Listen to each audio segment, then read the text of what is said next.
Welcome, everybody. I'm glad you guys were able to make it here, and I hope this final review is going to help you guys all pass this final exam.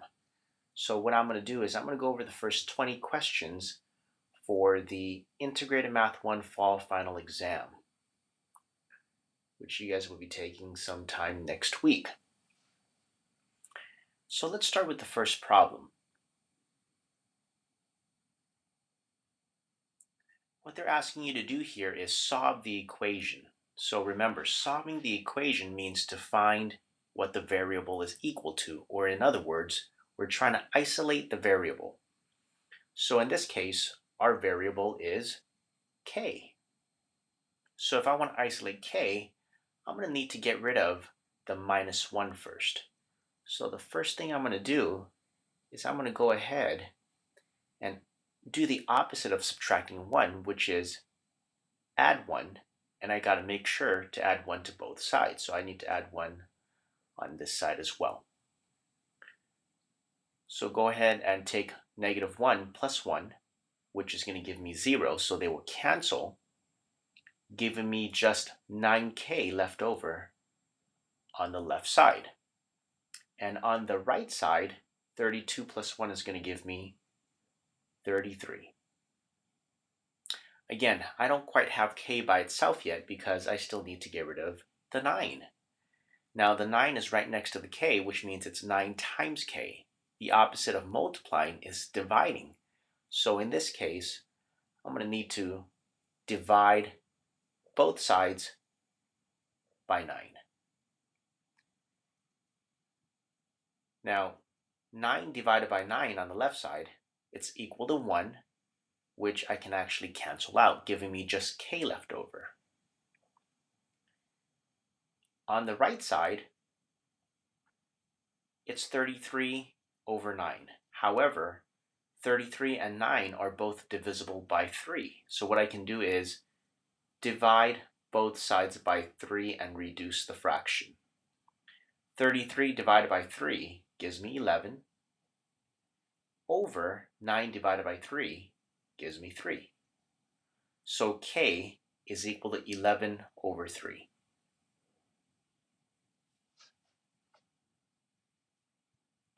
Let's move on to the second problem.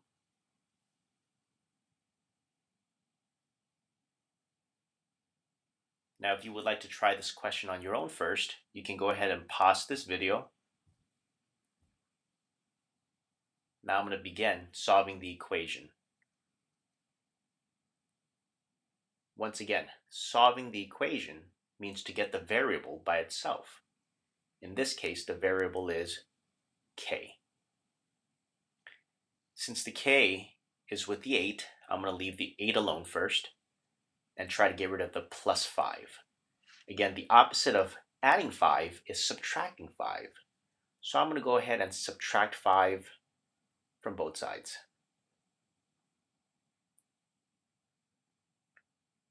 On the left side, 5 minus 5 is going to give me 0. So this is going to cancel. And I'm left with k over 8 on the left side. And that's equal to -12 minus 5. Okay, remember, if you're going to be subtracting with the same signs, you're technically going to add and keep the sign. So 12 plus 5 gives me 17, so it'll be -17. So we're not quite done with finding k yet. So what I still need to do here is get the k by itself. So to get the k by itself, I have to get rid of the 8 that's on the bottom. Now the 8 that's on the bottom, or the denominator, it technically means that we are taking k divided by 8. K divided by 8, now the opposite of dividing is multiplying. So if I want to get rid of that division by 8, I'm going to have to multiply both sides by 8. So I'm going to multiply the left side by 8, and I'm going to multiply the right side by 8. Now on the left side, this 8 in blue, it's technically 8 over 1. That's what you could think of it as. And 8 divided by 8 is 1, or you can simply think of this as being a cross canceling, which will give me k left over on the left side. And on the right side, negative 17 times 8. Remember, a negative times a positive is going to give me a negative, and negative 17 times 8 is going to give me negative 136.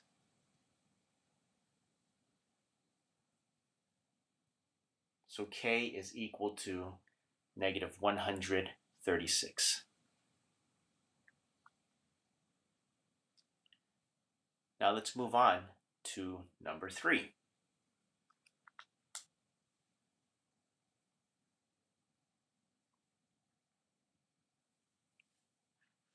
Again, if you would like to try this problem on your own, go ahead and pause this video.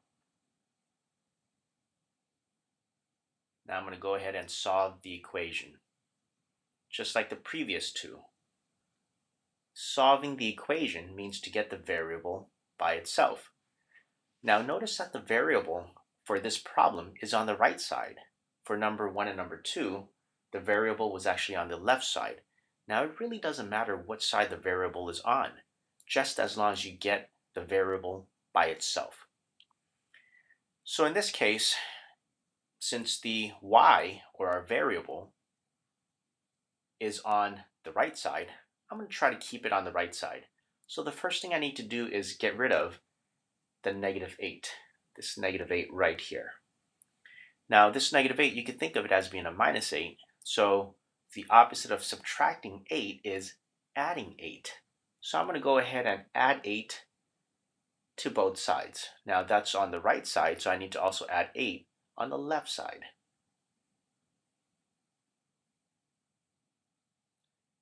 Now going from left to right, negative 12 plus 8 gives me negative 4. Negative 8 plus 8, that's equal to 0, so I can actually just cancel that. And you're left with negative y. Now, if you guys remember,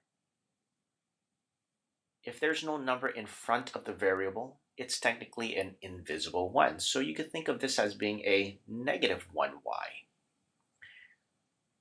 So we still don't quite have y by itself yet. To get the y by itself, I need to get rid of that negative 1 in front. Remember, if you have a number in front, it means it's multiplying the number. It's multiplying the variable. So technically you have negative 1 times y. To get rid of a negative 1 times y, or I should say to get rid of that multiplication by negative 1, we're going to need to do the opposite, which means we're going to need to divide by negative 1. Okay, remember, we're dividing by negative 1. On the left side, negative 4 divided by negative 1, a negative divided by negative is a positive, so that's going to give me 4. And on the right side, negative 1 divided by negative 1, that's technically equal to 1, so I can cancel them, giving me just y left over. Now you can keep your answer like that, or you can rewrite it as y is equal to 4. We call that the commutative property. Excuse me, that's not the commutative property. That's actually the symmetric property. I don't think you guys have learned that yet, so just know that if you have 4 is equal to y, that's the same thing as saying y is equal to 4.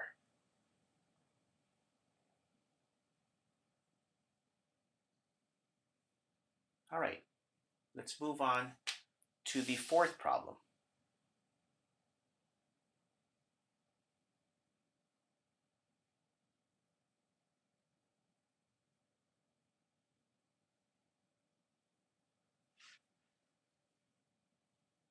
Again, if you would like to try this problem on your own, you can go ahead and pause this video. All right, let's get started with this. So once again, we're still solving equations, which once again means we want to get the variable by itself. Now, everything with the variable, you're going to leave it alone first. So that 2/3, you're going to leave it alone. and I actually want to get rid of the minus 1/2.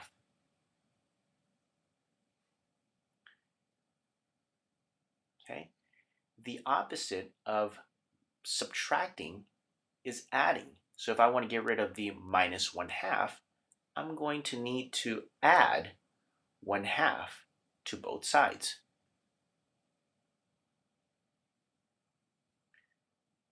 Okay, notice that we're working with fractions.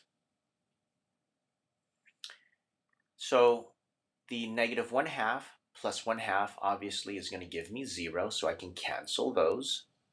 So I have 2/3 p left on the left side. And on the right side, I have to add fractions. Remember, when you're adding fractions, you will need common denominators. My denominators right now are 18 and 2. A common multiple of 18 and 2 is 18. So what I want to do is I want to convert the 1/2 so that it is a fraction with a denominator of 18. So in other words, I want to change this one so then it's something over 18. Now, to go from 2 to 18, I need to multiply by 9. So I need to multiply this by 9. If I multiply the denominator by 9, I have to multiply the numerator by 9, which gives me 1 times 9 for the numerator, which is 9, over 2 times 9, which is 18. So I'm not going to use this one anymore. I'm going to be using 9 over 18. That's equivalent to 1/2. Now, if you look at the 5 over 18 and the 9 over 18, they both have common denominators. So now I can actually add, and when you're adding fractions with common denominators, you only need to add the numerators. So I'm going to be adding just the 5 and the 9. 5 plus 9 gives me 14. So it's 14 over the same denominator, which is 18. Okay, so again, we don't quite have p by itself yet. I need to get rid of the 2/3. Now, if you have a fraction in front, the easiest way to get rid of that fraction is to multiply by the reciprocal. Remember, reciprocal means you're flipping the fraction. So if I have 2/3, flipping that is going to give me 3/2 or 3 over 2. So I'm going to multiply both sides by 3 over 2.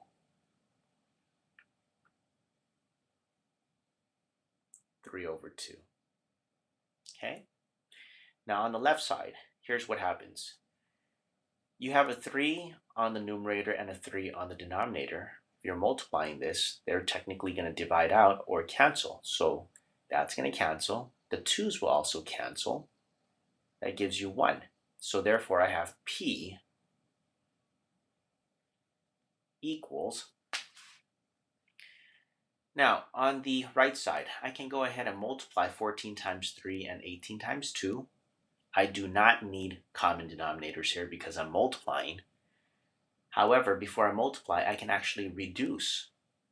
So let's try to do some reducing or cross canceling. Now the 3 and the 18, if you look, it's technically reducing diagonally. The 3 and the 18 could both be divided by 3. So I'm going to divide both by 3. 3 divided by 3 gives me 1. 18 divided by 3 gives me 6.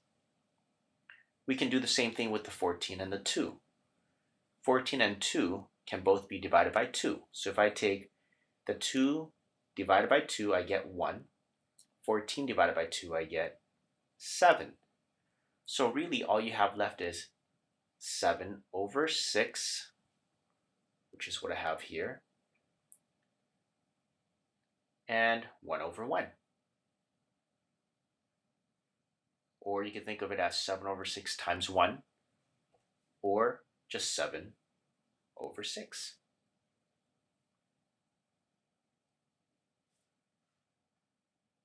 So p is equal to 7 over 6. All right, let's move on to the next problem. Number 5. Okay, so we are continuing with solving equations. If you would like to try this on your own, then go ahead and pause this video. Okay, let's try to solve the equation now. Once again, solving means trying to get the variable by itself or isolating the variable. In this case, our variable is x. And again, everything that's with the variable, you're going to leave it alone. So I'm not going to touch the 4/7. I want to get rid of the plus 8 first. Now, the opposite of adding 8 is subtracting 8. So if I want to get rid of that 8, I'm going to subtract 8 from both sides. So the 8 minus 8, that's 0, so I can cancel them. So I'm left with 4/7 x equals -20 minus 8. Again, if you have the same signs, you're going to add and keep their signs. So 20 plus 8 gives me 28, and keeping the negative sign will give me -28. Just like the previous problem, we are left with a fraction, 4/7, that's in front of the variable. To get rid of the 4/7, the easiest way is to, once again, multiply by the reciprocal, or multiplying it by the fraction flipped. So the reciprocal of 4/7 is 7/4. So I'm going to multiply both sides by 7/4. Okay, and this side also by 7/4.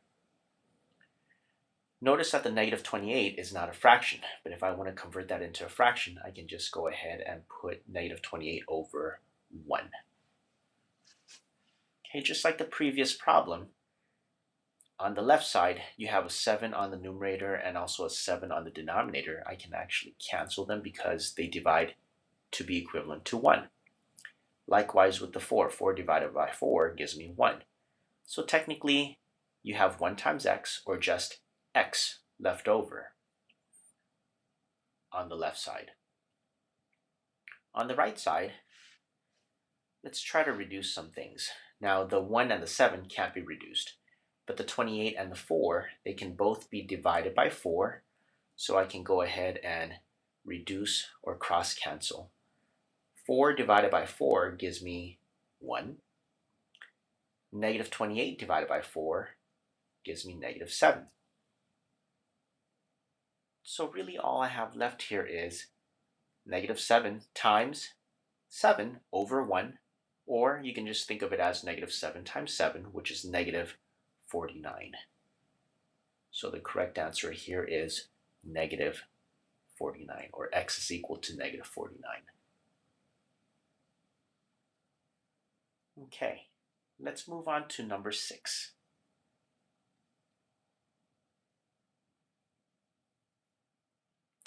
If you would like to attempt this problem on your own, go ahead and pause this video.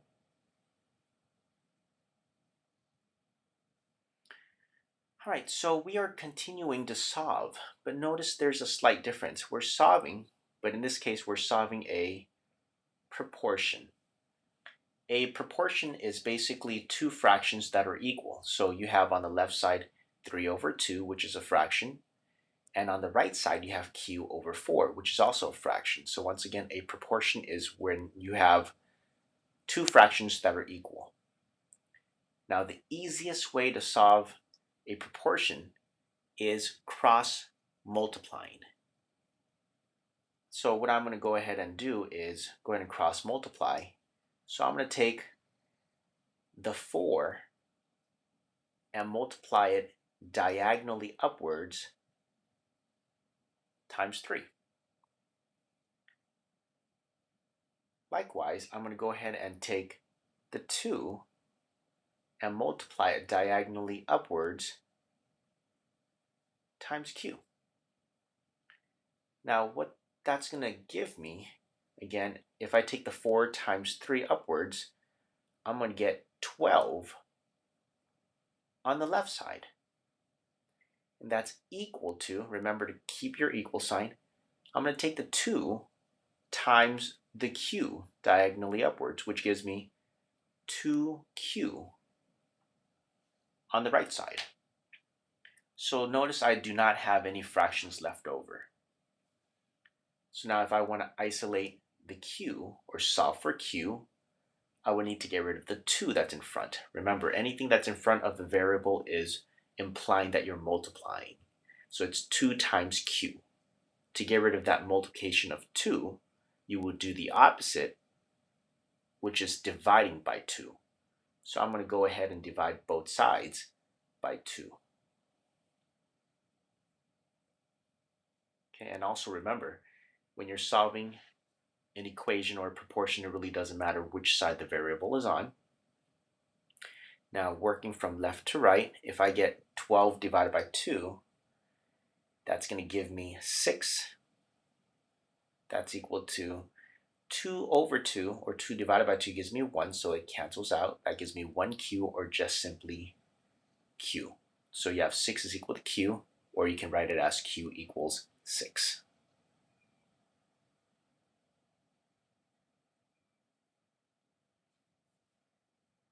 Okay, so that completes the first 6 problems.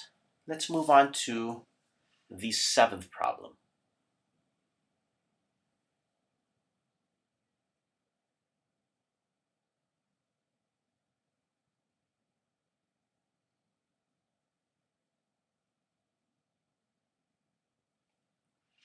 Now this is the first word problem. Let's read it together. 1 cake feeds 14 people. Use a proportion to find how many cakes must be purchased to feed 60 people. So I'm going to go ahead and highlight the important information here. I see that 1 cake feeds 14 people, and they want to know how many cakes must be purchased to feed 60 people. And again, they want us to write a proportion to solve this. Now remember from the previous problem, a proportion is when you have 2 fractions that are equal. So I know that I have to set up something where I have 2 fractions. Now looking at the first sentence, 1 cake feeds 14 people. 1 cake feeds 14 people. That's actually my first fraction. So I can say 1 cake will feed 14 people. Now keep in mind, again, the 1 is for 1 cake. The 14 is for 14 people. Now if I want to set up a proportion, I know that this fraction has to equal another fraction. Okay? Now again, I'm going to repeat this. The 1 is for 1 cake. So whatever you are going to be putting on the numerator right here has to be referring to the number of cakes. Now on the left side, the 14 is for 14 people. So whatever you put on the denominator is going to be representing number of people.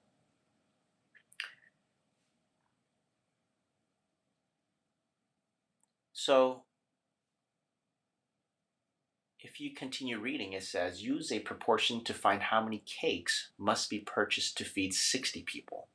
So I don't know how many cakes, so I'm going to call that a variable. You can call it X, you can call it Y. I'm going to go ahead and call it C. Okay, so I'm going to let C equal number of cakes. Now again, I'm letting C equal number of cakes. It's because I don't know how many cakes I'm going to need for 60 people. And the big question here now is, am I going to put C on the numerator or the denominator of this blank fraction?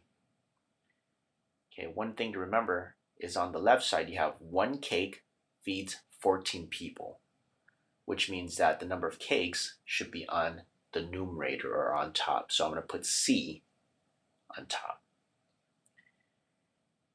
And 14 represents 14 people, which means people needs to be on the denominator. I know that I need to figure out how many cakes I need for 60 people, so I'm going to put 60 down here. So if you're looking at the proportion now, you have a fraction equaling a fraction. 1 over 14 equals c over 60, or 1 cake feeds 14 people. So how many cakes would I need to feed 60 people? Okay, so to solve this proportion, we're going to need to cross multiply. And remember, when you're cross multiplying, you're going to take whatever that's on the denominator and multiply it diagonally upwards. So 60 times 1 will give me 60 on the left side, equals, I'm going to do the same thing. I'm going to take this 14 times c diagonally, which will give me 14c. Once again, you should not have any fractions left over if you cross multiply. So now to isolate the c, I need to get rid of that 14. 14 times c. The opposite of multiplying is dividing, so I'm going to go ahead and divide both sides by 14 because that's what I want to get rid of. Now, 14 divided by 14 on the right side will give me 1, or just c, left over. 60 divided by 14. If you go ahead and do your math, you should get approximately 4.28. 4.28. Now I need you guys to think about this a little bit. What does that 4.28 represent? 4.28 is equal to c. And if you go back here, c is the number of cakes. Now, can you go to a store and buy 4.28 cakes? No. A store's not going to sell you a part of a cake. So you're going to need to buy more cake. So instead of 4.28, you're going to have to overestimate and buy 5 cakes in order to feed 60 people. Because if you buy 4 cakes, it's not going to feed enough because you need 4.28, which is a little bit more than 4. So you're going to need to buy a total of 5 cakes. So in answering this question, how many cakes must be purchased to feed 60 people? You would need 5 cakes to feed 60 people.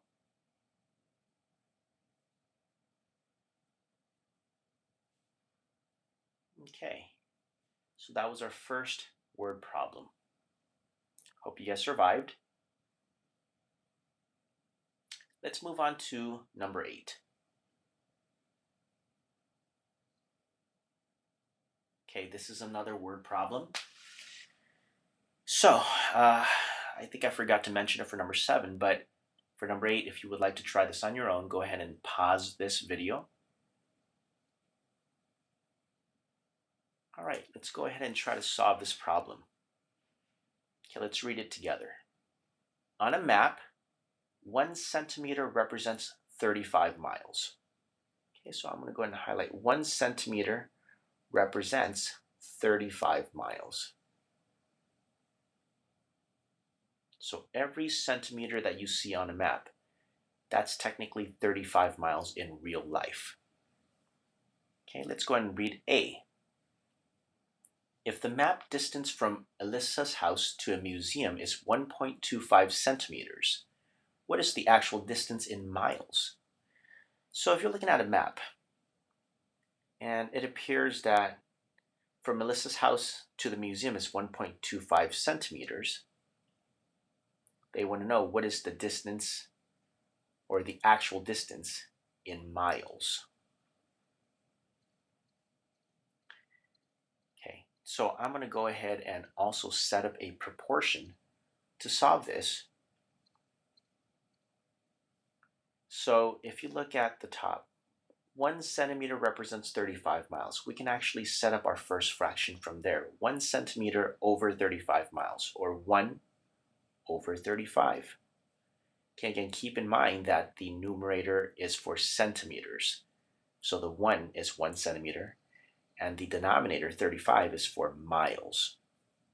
So if I'm setting up my proportion, it's supposed to be a fraction equaling another fraction. And once again, for the numerator, it's going to be for centimeters, and the denominator, the bottom, is going to represent miles.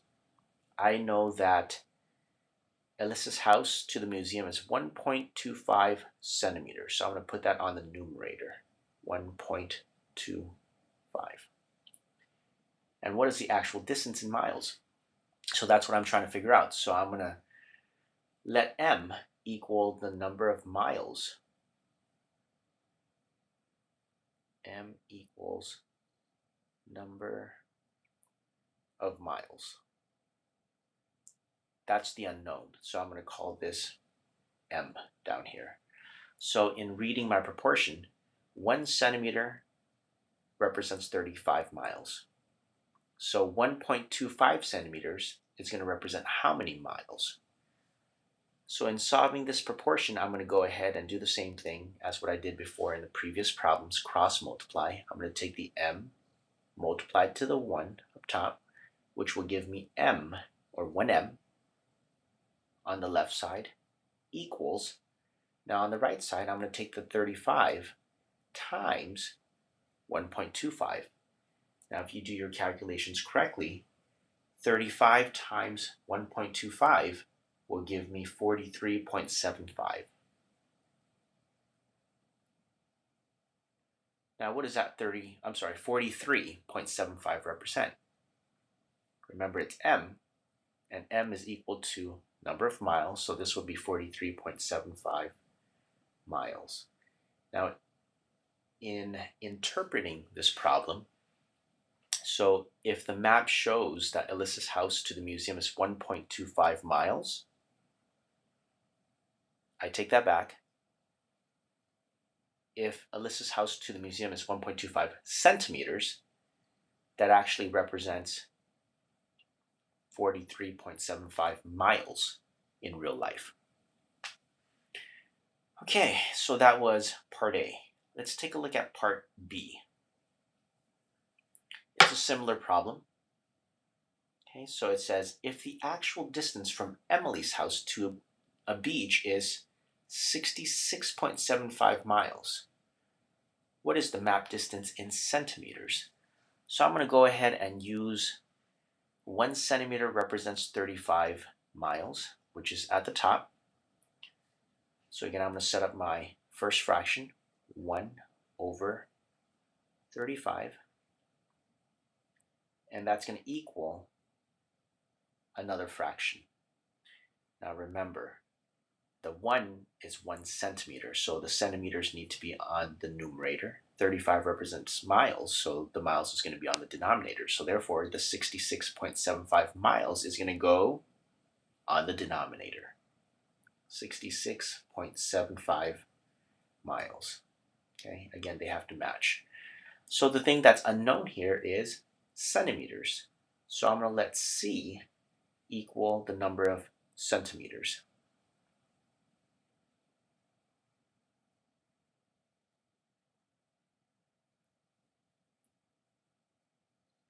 So I'm going to put C here. And again, in reading my proportion, I will have 1 centimeter represents 35 miles. So C centimeters is going to, how many centimeters, I should say, would give me 66.75 miles. So go ahead and cross multiply, just like as what we did before. I'm going to take 66.75 multiplied diagonally upwards to 1, which will give me 66.75 on the left side, equals, on the right side, you're going to have 35 times C, or 35C. Now in this case, we're not quite done yet because I don't have the C by itself. To get the C by itself, I'm going to need to get rid of that 35. Remember, 35 is right in front of the C, which means it's 35 times C. To get rid of that multiplication of 35, you would need to do the opposite, which is divide So I'm going to divide both sides by 35.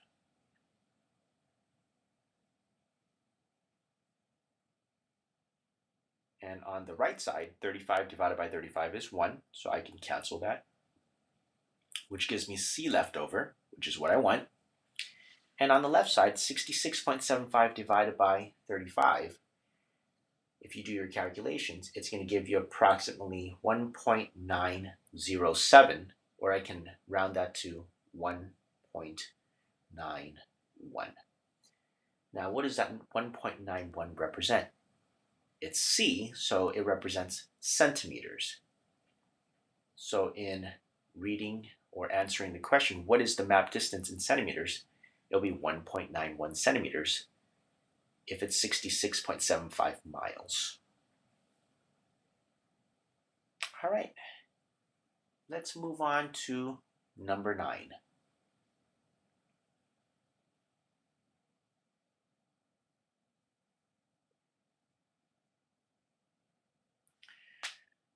Okay, if you would like to pause this video and try it yourself, go ahead and do so now. Okay, number 9. Emily paid $3.36 for 6 cans of beef stew. So I'm going to go ahead and highlight. So Emily paid $3.36 or $3.36 for 6 cans of beef stew. What they want us to do is find the unit rate.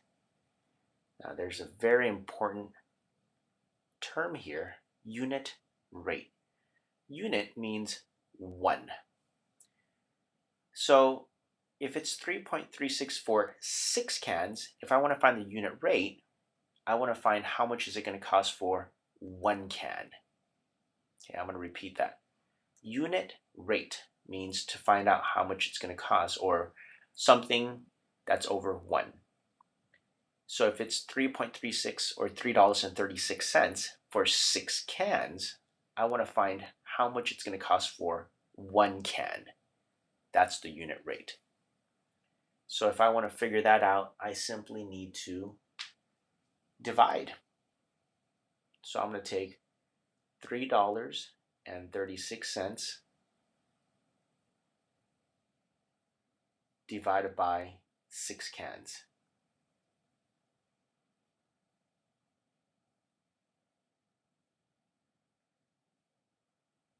If you go ahead and do your calculations, 3.36 divided by 6 will give me 0.56.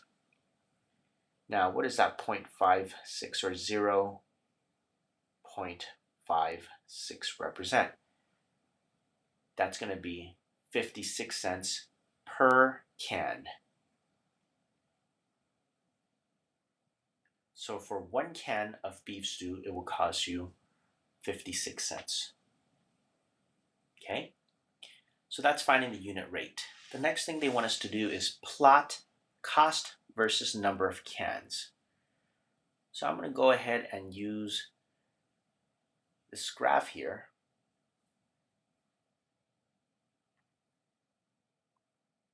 Okay? And I'm going to call the y-axis the cost.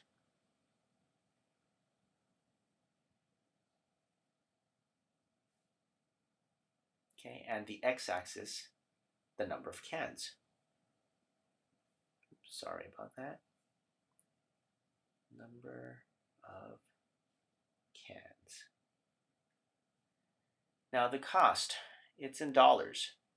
So if I know that 6 cans is about $3.36 and 1 can is about 56 cents, I can actually go up by 1 unit.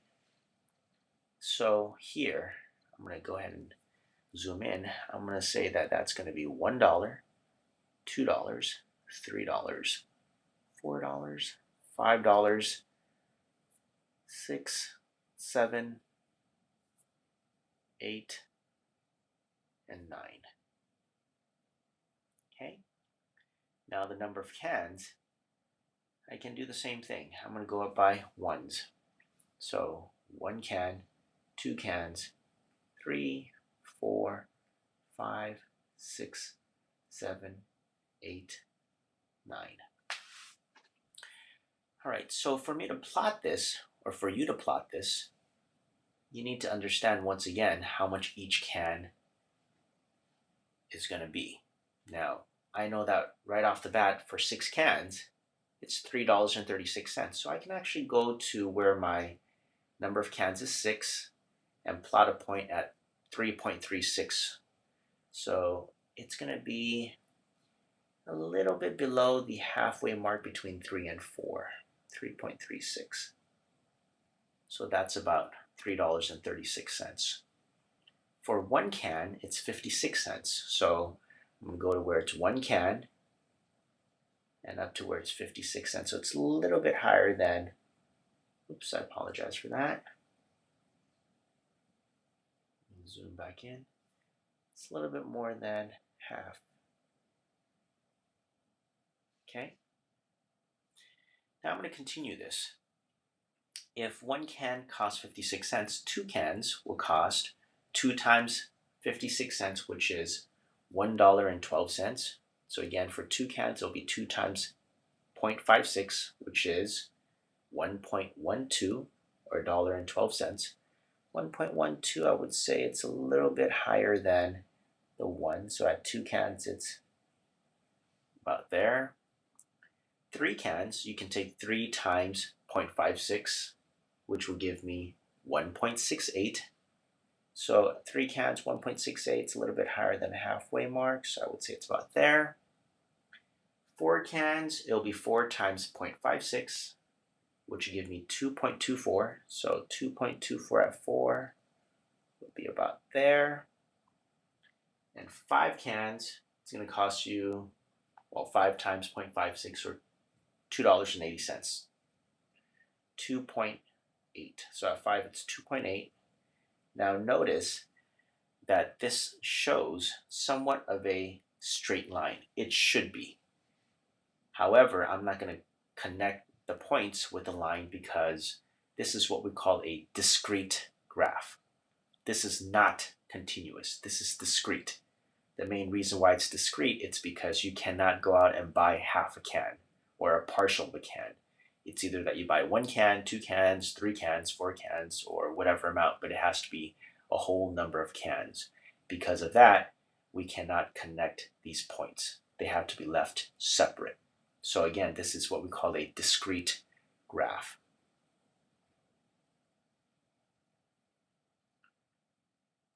And I'm going to repeat it. The main reason why it's discrete, it's because you cannot have a partial number of cans to purchase. You have to purchase whole number of cans. Now the other one would be continuous, where you would connect all the points.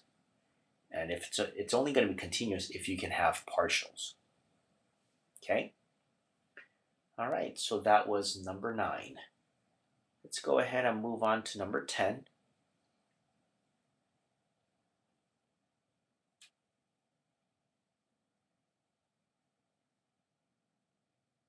Okay, there's 4 parts, A, B, C, and D on this one.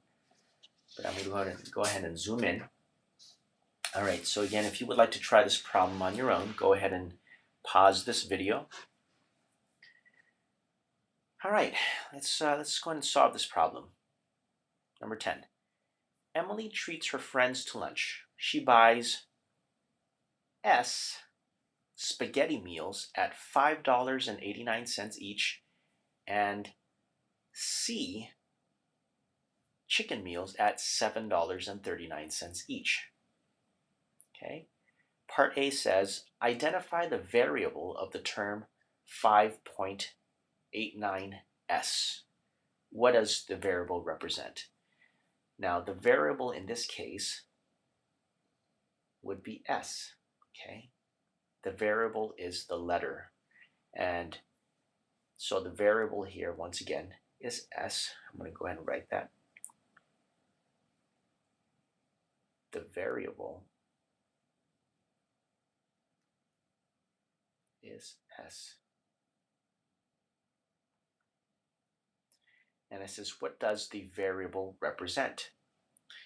Now, if you look back at the second sentence. It says she buys S spaghetti meals at $5.89 each.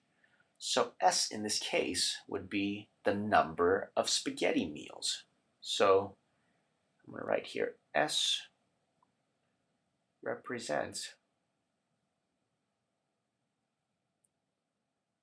the number of spaghetti meals.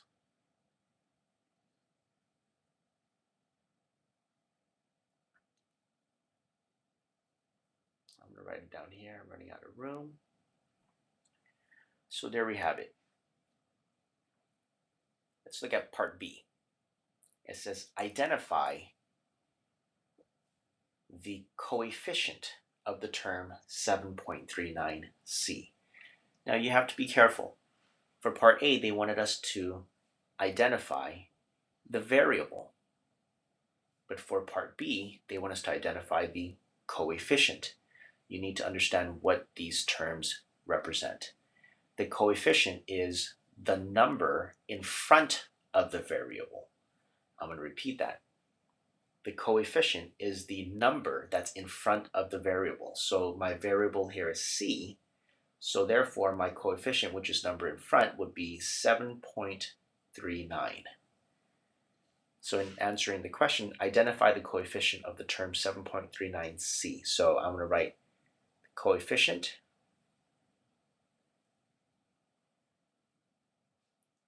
is 7.39.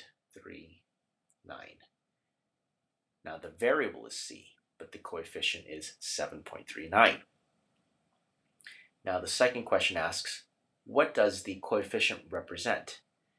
Now, going back to the description, it says, oops, I apologize for that. It says, C chicken meals at $7.39 each. So the 7.39 represents the cost of a chicken meal. So I'm going to write here 7.39 represents cost of chicken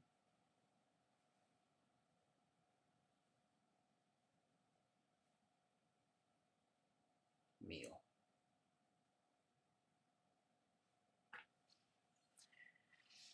Okay, let's take a look at part C. Interpret the meaning of the term 7.39c. So they actually want you to interpret the entire thing now. I need you guys to think a little bit. C, the variable, is for the number of chicken meals. 7.39 is the cost for one chicken meal. So if I take the 7.39 times C, which is number, it's actually going to give me the total cost for buying chicken meals. For example, let's say that C is 1. So if I take 7.39 times 1, that means I'm paying $7.39 for one meal. However, let's say that C is 2. Then if I take 7.39 times 2, that's going to give me $14.78. So 2 meals, it's going to give me $14.78. Now, if it's going to be 5 meals, or C is equal to 5, I'll take 7.39 times 5, which will give me however much that is, but it's going to be the total cost for the number of C number of chicken meals. So in answering the question, interpret the meaning of the term 7.39c. The answer to this is 7.39c is the total cost for C number of chicken meals at $7.39 each. Okay, but again, it's technically the total cost for chicken meals. So for part D, it says, write an expression that represents the total cost of the meals that Emily will pay. Now, Emily did not only buy chicken meals, she also bought spaghetti meals. So if you want to really determine the total cost, you have to put into account how much does she spend on the spaghetti meals and how much does she spend on the chicken meals. Okay, now if 7.39C is for the total cost for chicken meals, what do you think the total cost for spaghetti meals is going to be? Well, spaghetti meals, if you look back on top, it's $5.89. So 5.89. That's only for one meal though. That's for one spaghetti meal. Now, do I know how many spaghetti meals she's going to purchase? No. But I know that the variable that represents the number of spaghetti meals is S. So I can take 5.89 times S. Now that's going to give me how much she's going to be spending total for spaghetti meals. She's also going to be spending on chicken meals. So I need to add that to the cost for chicken meals. And we did it in part C, which is $7.39 or 7.39 times C. So this is actually going to give me the total cost for all the meals that she's going to purchase. Okay? All right. Let's move on to number 11. So we're about halfway done with the 20 that I'm going to be showing you. All right, number 11. Okay, if you would like to try this on your own, go ahead and pause this. All right, let's go and get started. The price of office supplies are listed in the table shown below. So, binders, one binder will cost $6.99. A hole puncher will cost you $20.99. A stapler will cost you $18.99. Now, what they want us to do is write an expression that gives the total cost of S number of staplers and 2 binders. So, S number of staplers. S number of staplers and 2 binders. Okay. All right, think about it. How much do staplers cost? $18.99. Are you just buying one? No, you are buying S number of them. So it's a variable, which means it could be any number. You don't know what number. That's why we're using a variable S. So if I want to find out how much total that's going to be, it's going to be $18.99 times the number of staples or staplers you're going to buy, which is S. So it's 18.99 times S. But you're also going to be buying 2 binders. Now this one they give you an actual amount. It's 2 binders. So it'll be plus. Now to figure out how much 2 binders it's going to or how much 2 binders are going to cost, it's each binder is $6.99. So it'll be 2 times $6.99. Now this is the expression that will give you the total cost.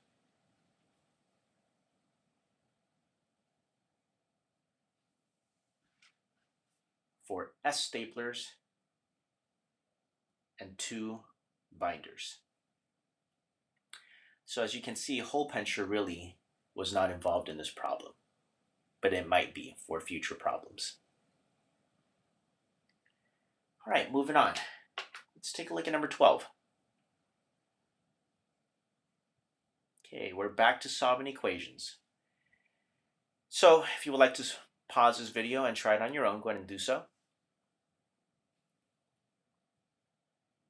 All right, let's go ahead and get started solving the equation. Now don't forget, solving means to get the variable by itself. Now what you're going to notice is that you have the variable n on both sides. Now when I mean sides, again, it's the left side and the right side of the equal sign. So you have an n on the left side and also an n on the right side. So I need to somehow get the n's by itself on one side. Okay? Now the first thing that I notice is that you have 2 and then in parentheses n minus 1. And what that parenthesis is telling me to do is to use the distributive property. So I need to take the 2 multiplied by n and take the 2 multiplied by negative 1. We need to distribute that 2 to both of them. So 2 times n is 2n, and 2 times negative 1 is negative 2. And that's equal to, on the right side, there's nothing you need to do there, so I'm just going to write 7 minus n.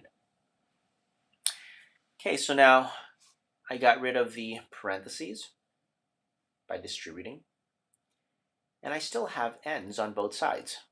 Okay, now if you want to solve for any variable, if they're on both sides, you have to get rid of one of the variables. Now it doesn't matter which one you get rid of. I have the 2n, which has a variable on this side, and also the minus n on this side. Again, it doesn't matter which one you get rid of, but normally we get rid of the smaller one, so then we can avoid any negative numbers. So negative n is actually smaller than 2n, so I'm going to get rid of the negative n, or the minus n. To get rid of the minus n, I'm going to add n to both sides. So I need to also add n to this side. Now on the right side, I have negative n plus n, which will cancel because that's 0. So I have 7 left over. And on the left side, okay, don't forget, your n, there's actually an invisible 1 in front. So what's 2n plus 1n? That will give me 3n. It's kind of like saying 2 apples plus 1 apple. Well, that's going to give you 3 apples. Or in this case, 3n. And you still have the minus 2. Now this brings us back to the problems that we've done before where you only have one variable. To get the variable n by itself, okay, again, everything with the n, which is the 3, keep it, leave it alone, don't do anything yet, but get rid of everything else, which is the minus 2. The opposite of minusing 2 is adding 2, so I'm going to add 2 to both sides. So on the left side, minus 2 plus 2, that gives me 0, so they cancel. And I'm left with 3n on the left side. And on the right side, I have 7 plus 2, which is 9. So there's one more step left, 3n. I need to get rid of that 3. Remember, if you have a number in front of the variable, it really represents multiplication. So you're taking 3 times n. To get rid of a multiplication of 3, you would do the opposite, which is divide by 3. So I'm going to divide both sides by 3. So the 3 on the left side, 3 divided by 3 gives me 1. So technically it's 1n, or just n, equals 9 divided by 3 gives me 3. So n is equal to 3. Okay. Let's move on to number 13. Solve the equation for r. All right. Here's something different. We actually have 2 different variables. But nonetheless, if they want us to solve for r, that really means I want to get the r by itself on one side. So I need to move everything over.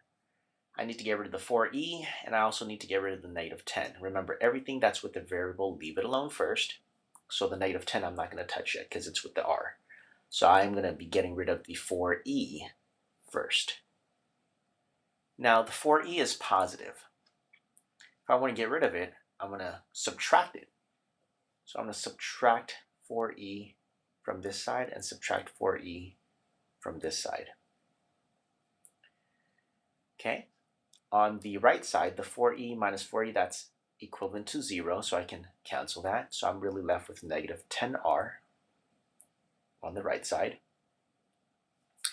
And on the left side, you have 6 minus 4e. You technically cannot subtract those because the negative 4 has an e and the 6 does not have a variable. So you just need to write it out. There's two ways of writing this. You can either write it as 6 minus 4e or negative 4e plus 6 because the 6 is positive.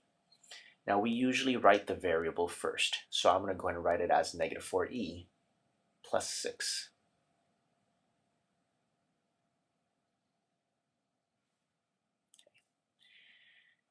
Now we only have a couple more steps left to solve for r. Remember, anything that's in front, it means multiplication, so you have a negative 10 times r. So it's negative 10 times r. The opposite of multiplying by negative 10 is dividing by negative 10. So I'm going to go ahead and divide both sides by negative 10. Now on the left side, I'm going to divide everything by negative 10. So on the right side, negative 10 divided by negative 10, that's equivalent to 1. So I can cancel that. So I'm left with r.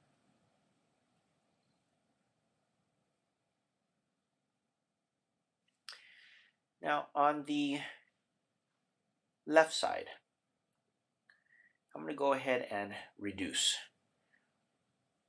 A negative 4, a negative divided by negative is positive. The 4 and the 10 could both be divided by 2. So I'm going to go ahead and divide the 4 by 2, which gives me 2, and take the 10 divided by 2, which gives me 5. So I can actually call that 2/5 e. And you have the 6 divided by negative 10. Now, a positive divided by negative is a minus or a negative.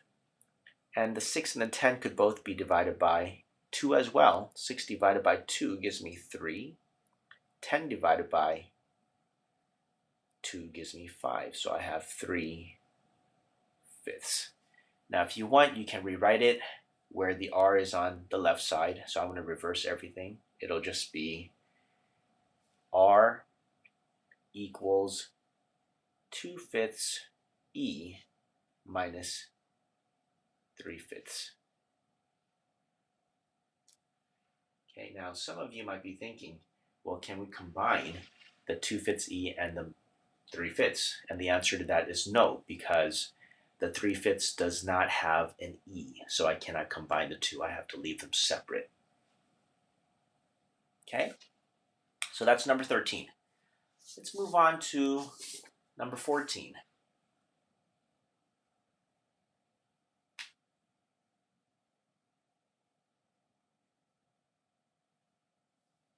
Okay, so again, if you would like to try this problem on your own, go ahead and pause this video. All right, number 14, write an inequality. Now, that's a very important word. Inequality.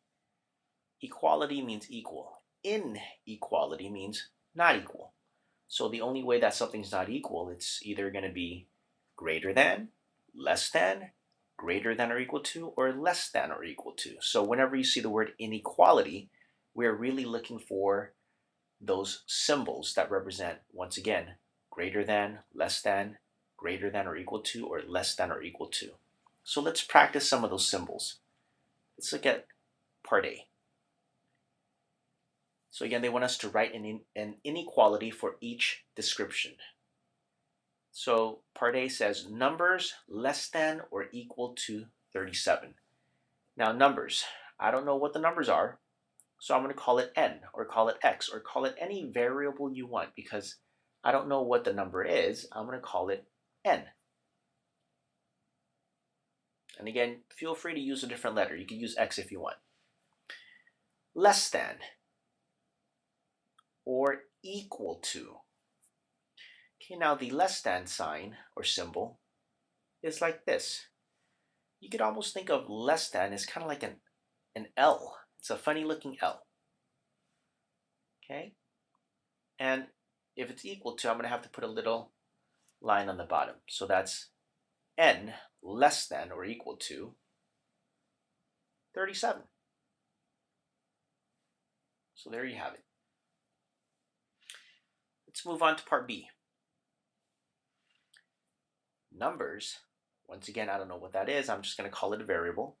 Now, since I use n for the first one, I can use n for the second one again, but I can also use a different variable. I'm just going to use a different variable. Let's call it x now. Greater than or equal to. Greater than or equal to. Now, the greater than sign is obviously reverse of what the less than sign is. So that's greater than. And then if you have the equal part, you would need to put a little line on the bottom. So that's x is greater than or equal to 15. All right, let's move on to part C. Numbers less than negative 94.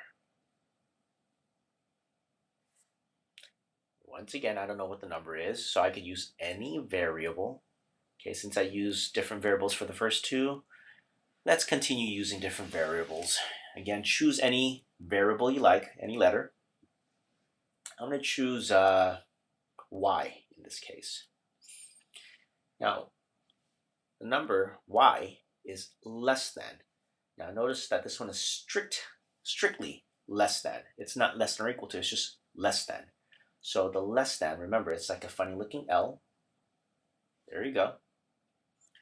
And since it's not equal, you don't have to put a little line on the bottom. And it's less than negative 94.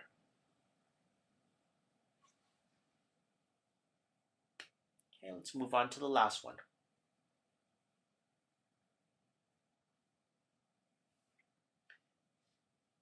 Numbers.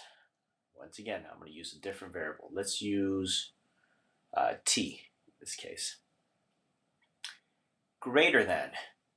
Okay, so this one is strictly greater than. The greater than symbol is reverse of what the less than one is. So that's greater than. We don't need to put a little line on the bottom because it's not equal to. And it's going to be greater than negative 12. Okay, so there you have it. Just make sure that you familiarize yourselves with these symbols. Okay, very important. Number 15.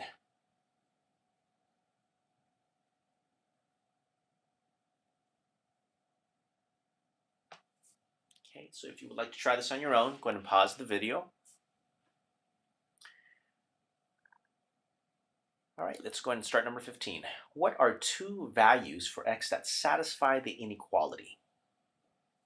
Now, what does that mean? What are two values of x? So I need to choose two x values that satisfy the inequality. Now, the inequality, it's not just one answer. It's a lot of different answers, and it's whatever that satisfies it. So in this case, if you read this, excuse me, if you read this, it'll be x is less than 13. Okay, I'm going to go and write it out for you. X, well, you know what? Let's call x a number. So a number less than 13. So think about it.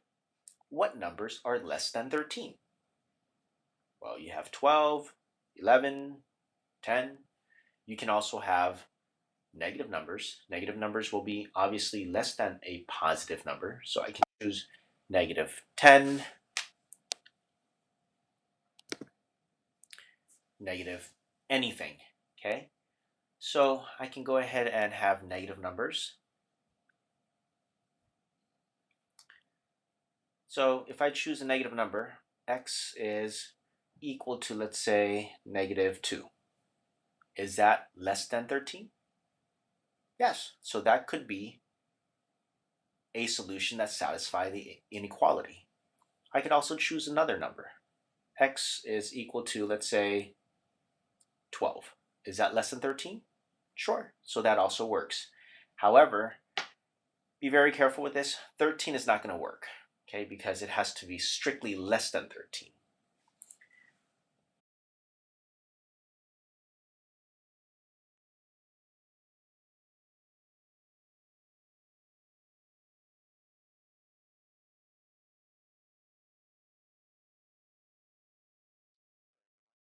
Back, if you were following me before, I solved numbers 1 through 15 in a different video. Right now, I'm going to go ahead and solve numbers 16 through 20. So let's go ahead and take a look at what number 16 is asking us. Solve each inequality. Now remember, inequality represents something that's not necessarily equal. So some things that are not equal would be either greater than, less than, greater than or equal to, or less than or equal to. So we'll be dealing with those particular symbols that represent anything that's, once again, greater than, less than, greater than or equal to, or less than or equal to. So let's take a look at part A. Now again, if you would like to pause this video and try this on your own first, go ahead and do so now. So they want us to solve each inequality. A has negative 2m is greater than 8. To solve this, you would solve it as if you were going to solve any equation, but the difference now is you're working with a particular inequality symbol, which is greater than in this case. So I would like to isolate the m, which means I want to get the m by itself. You have that negative 2 in front, which represents that you are multiplying. So to get rid of that multiplication of negative 2, you're going to do the opposite, which means you're going to divide by negative 2. So I'm going to go ahead and divide both sides by negative 2. Now, one thing that you need to remember, whenever you're working with inequalities, if you ever multiply or divide by a negative number to solve for your variable, you would need to reverse the inequality symbol or flip the inequality symbol. So in this case, I'm dividing by a negative 2, so I would need to flip this inequality symbol. So what that's going to give me is a negative 2 divided by negative 2 is a positive 1, or just 1m, or m. Now again, reversing this inequality symbol would give me less than now. 8 divided by negative 2 would be negative 4. So you have m is less than negative 4. So once again, one thing to remember when you're working with inequalities is you need to reverse the inequality symbol if you ever multiply or divide by a negative number when you're solving for your variable. All right, let's move on to part B. So part B, you have 2y is less than or equal to negative 6. Likewise, if I want to isolate the y, I would need to get rid of that 2. That's a multiplication by 2. So if we do the opposite to get rid of it, we would divide by 2. So I'm going to divide this side by 2, divide this side by 2. Now notice I'm dividing by a positive 2. Because I'm dividing by a positive number, I do not need to reverse the symbol. So the symbol stays less than or equal to. So 2 divided by 2 is going to give me 1, so I'm left with y. And again, do not reverse anything because you're not dividing by negative. So I'm going to keep less than or equal to. Negative 6 divided by 2 would give me negative 3. Okay? All right, let's move on to number 17.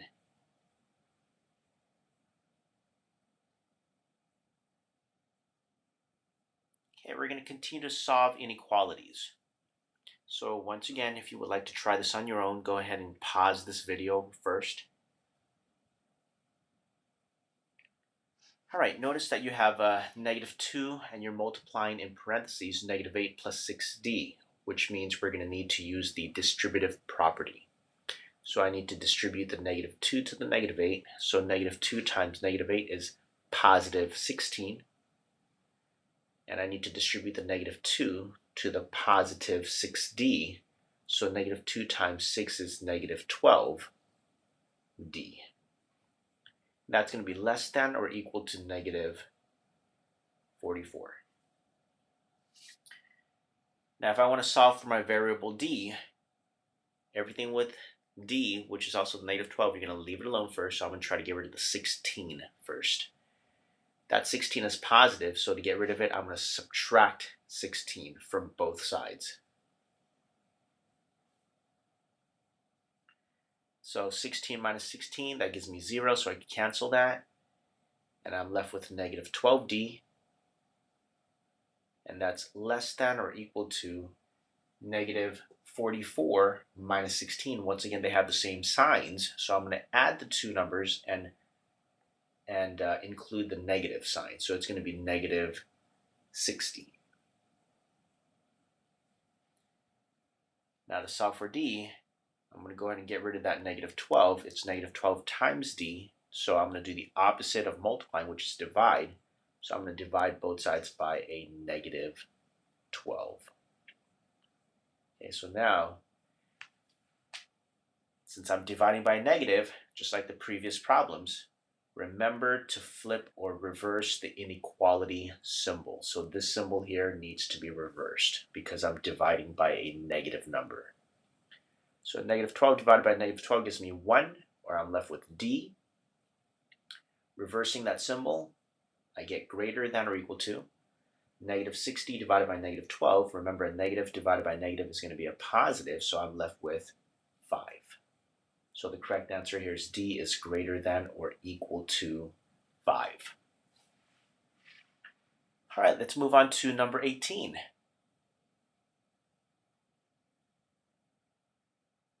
Cell phone plans. I'm sure most of you are familiar with these cell phone plans. All right, if you want to try this on your own, go ahead and pause this video now. Okay, the price of a cell phone accessories are listed in the table shown below.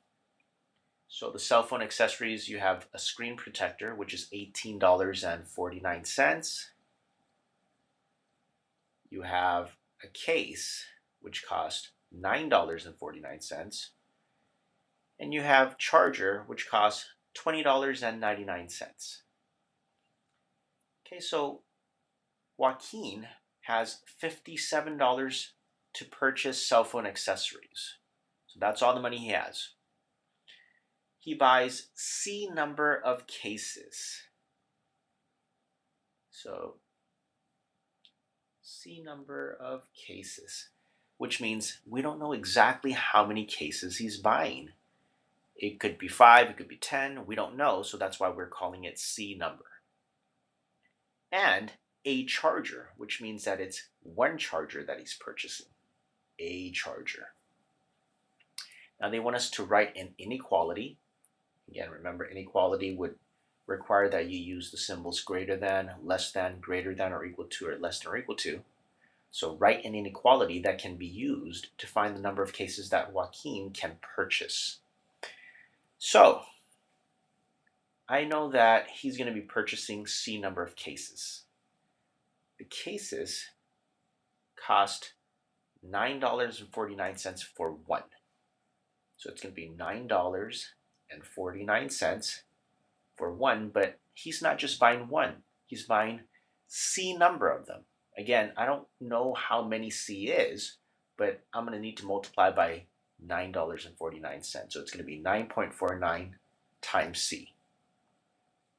Plus, he's going to be purchasing one charger and one charger only. So therefore, I just need to write $20.99. Now, I don't need to multiply that by anything because he's only buying one. And he only has $57 to spend. So if this amount here is the total of how much he's going to be spending, that amount cannot be more than how much he has. So therefore, this amount must be less than or equal to the amount of money he has. So it's less than or equal to $57.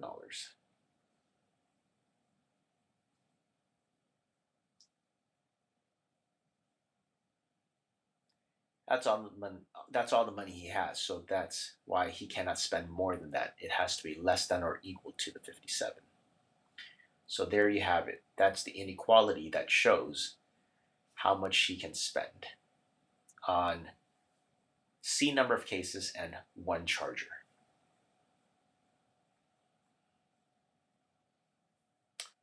Okay, let's move on to number 19.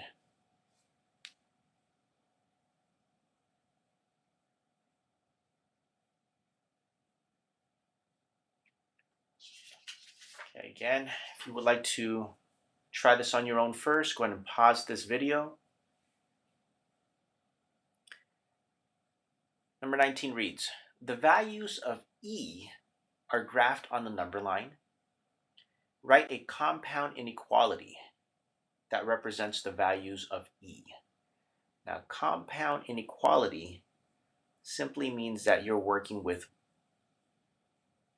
more than one inequality. So in this case, we're working with two inequalities. So I need to write two different inequalities. Notice for part A, you have two rays. You have this first one. Now I'm going to go ahead and highlight it blue. It has an open circle, and it's starting from, that looks like negative 1.5. So I'm going to go ahead and label that negative 1.5. And it's going towards the left side. If it's going towards the left, that means it's less than. So to write this inequality, it's going to be x is less than negative 1.5.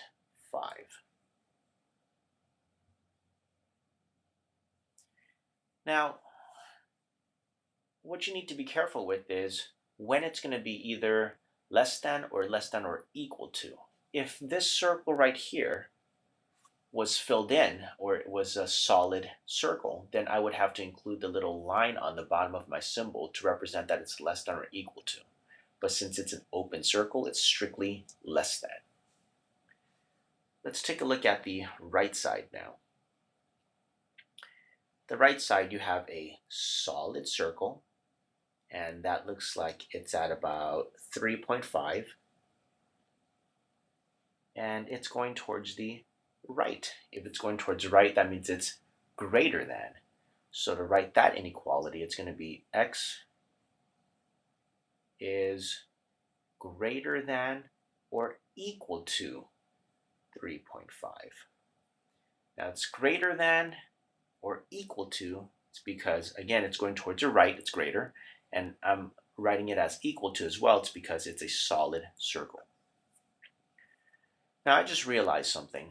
They actually wanted our variable to be E. So instead of having x's, I'm going to go ahead and change them to e's.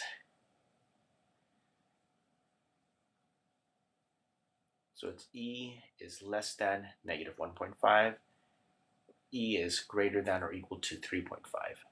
Now there's one more step to this. Since these two inequality lines or rays are not crossing each other, they're going in separate ways and they're not crossing each other, it's actually going to be an or statement. Okay, which gives me E is less than negative 1.5 or E is greater than or equal to 3.5. Okay, let's take a look at part B. Notice that part B is just a little segment.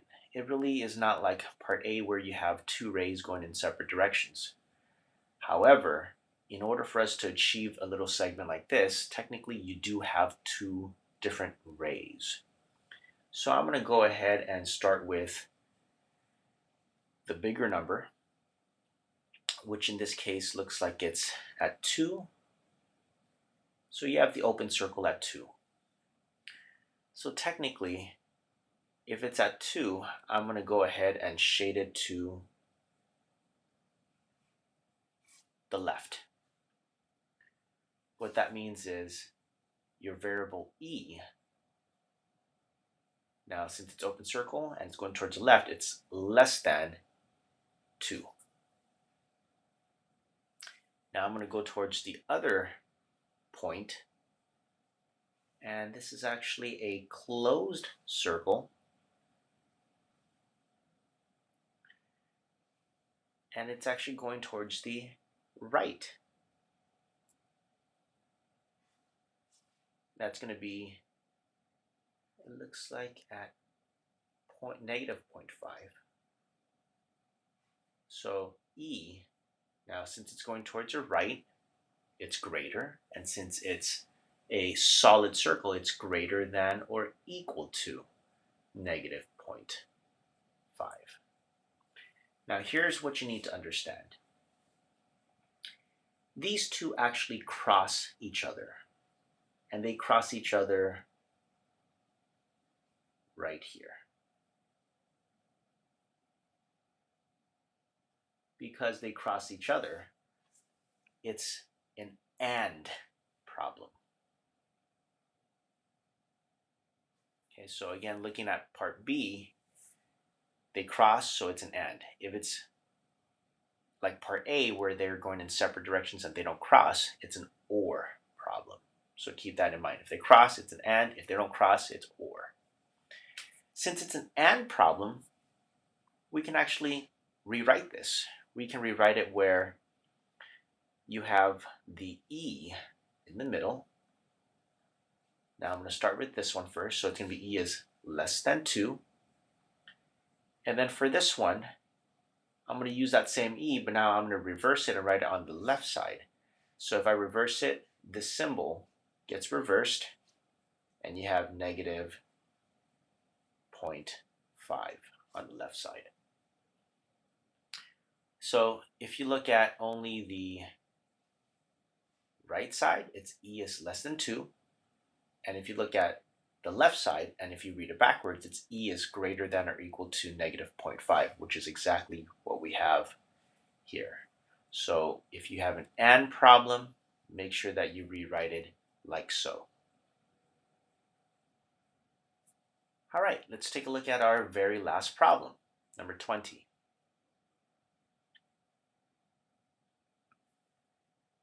Okay, if you need time to work this out, go ahead and pause this video. All right, solve the inequality and graph the solution. So there's two things they want us to do. They want us to solve it first and then graph it after. So I'm going to go ahead and rewrite the problem on the bottom here. 31 is less than or equal to negative 9x plus 4 is less than or equal to 40. Now this is a compound inequality because you have two inequality symbols. Now technically you have three parts. You have the left side, the middle, and the right side.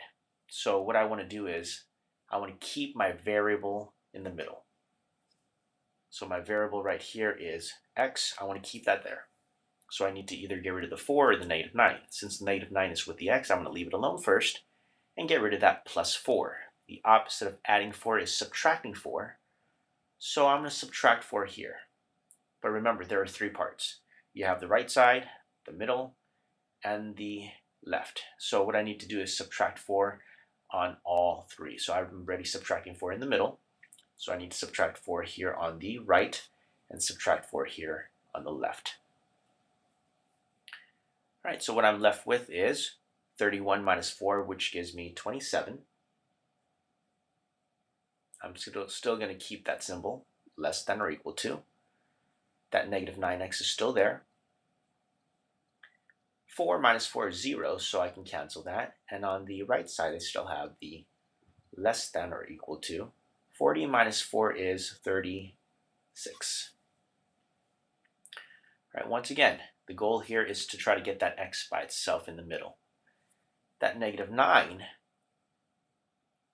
is right in front, so it's technically negative 9 times x. remember, to get rid of a multiplication, you would divide. So to get rid of that multiplication of negative 9, I would divide by negative 9. So I'm going to divide here by negative 9. Remember, there's 3 parts once again, so I need to also divide by negative 9 on the right side and divide by negative 9 on the left side. 27 divided by negative 9 gives me negative 3. And that's going to require that you flip the symbol. Now, do you guys remember why we're flipping that symbol? If you answered because we're dividing by a negative 9 or a negative number, then you are correct. So that symbol is going to become greater than or equal to negative 9 divided by negative 9. That's equivalent to 1, so it's 1x, or I'm just going to call it x. And on this side, you have 36 divided by negative 9. Since I'm dividing by a negative, I also need to flip that symbol. 36 divided by negative 9 is negative 4. So now you can leave your answer like this, or you could also reverse it. Usually some teachers like it where you have the bigger number on the right side. Negative 3 is actually bigger than negative 4. So if you want to rewrite this, you would need to flip the entire thing, where you have negative 4 on this side, negative 3 on this side, x is still in the middle, and you still need to flip the symbols. So these two are actually equivalent statements because they mean the same thing. They're just reversed. So you could either keep it as negative 3 is greater than or equal to x, which is greater than or equal to negative 4, or rewrite it as negative 4 is less than or equal to x, which is less than or equal to negative 3. Now again, it really doesn't matter. You just need to understand that these two represent the same solution. So I'm going to go ahead and call that one my solution. So I've gone ahead and solved it.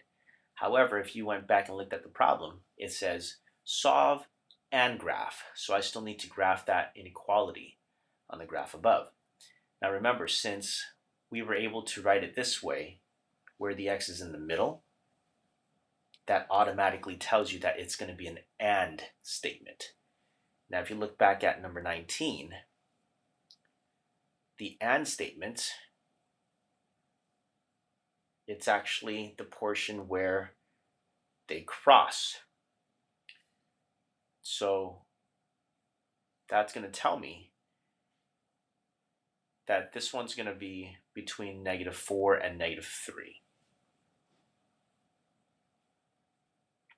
Negative 4 and negative 3. Negative 4 is right here. Negative 3 is here.